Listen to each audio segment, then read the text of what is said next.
আসসালামু আলাইকুম আমার প্রাণপ্রিয় কলিজার বন্ধুগণ, আপনারা কেমন আছেন?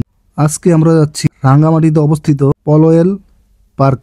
পল ওয়েল পার্কটি রাঙ্গামাটি শহরের 1 থেকে 1.5 কিলোমিটার দূরে, যেটি ডিসি রোডের পাশেই অবস্থিত। আমরা এই পার্কটিতে আসছি চাঁদপুর জেলা সিএনডএফ অ্যান্ড সোসাইটির বনভোজন ও সাংস্কৃতিক অনুষ্ঠানে। এই পার্কটিতে বৈচিত্র্যময় ল্যান্ডস্কেপ, অভিনব নির্মাণশৈলী ও নান্দনিক বসার স্থান পল ওয়েল পার্কটিকে ভিন্ন ধরনের একমাত্রা নৈসর্গিক প্রাকৃতিক পরিবেশে সময় কাটাতে এবং চিত্ত বিনোদনের জন্য প্রতিদিন অসংখ্য দর্শনার্থী এই পার্কটিতে আসে। যেহেতু আমরা এসেছি বনভোজন ও সাংস্কৃতিক অনুষ্ঠান দেখার জন্য, তো আমরা পার্কটিতে একটু ঘুরলাম, ঘুরে অনেক কিছু অবলোকন করলাম।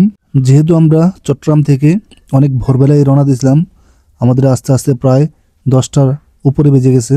পার্কে আসার পর যে যার মতো ঘুরে পার্কটিকে দেখতেছে, আবার অনেকে স্টেজে গান গাচ্ছে। যেহেতু আমরা প্রায় 700 থেকে 800 লোক এসেছি, তাই দেরি না করে আমাদের ইভেন্টের প্রথম বালিশ খেলা হয়ে গেল, পাশাপাশি অন্যান্য খেলাধুলা শুরু হয়ে গেল। সকল ইভেন্টের পরে শুরু হয়ে গেল নৃত্য অনুষ্ঠান।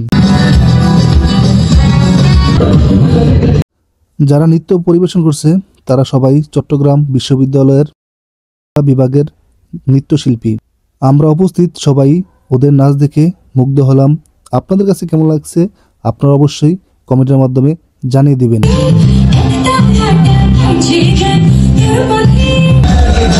যেহেতু আমরা বন্দরনগরী চট্টগ্রাম থেকে এসেছি, তাই সন্ধ্যা হওয়াতে আমরা দ্রুতই বাসের কাছে চলে গেলাম।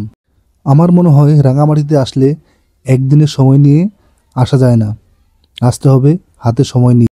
তো আমাদের ভিডিওটি আপনার কেমন লাগছে অবশ্যই কমেন্টের মাধ্যমে জানিয়ে দিবেন। ধন্যবাদ সবাইকে।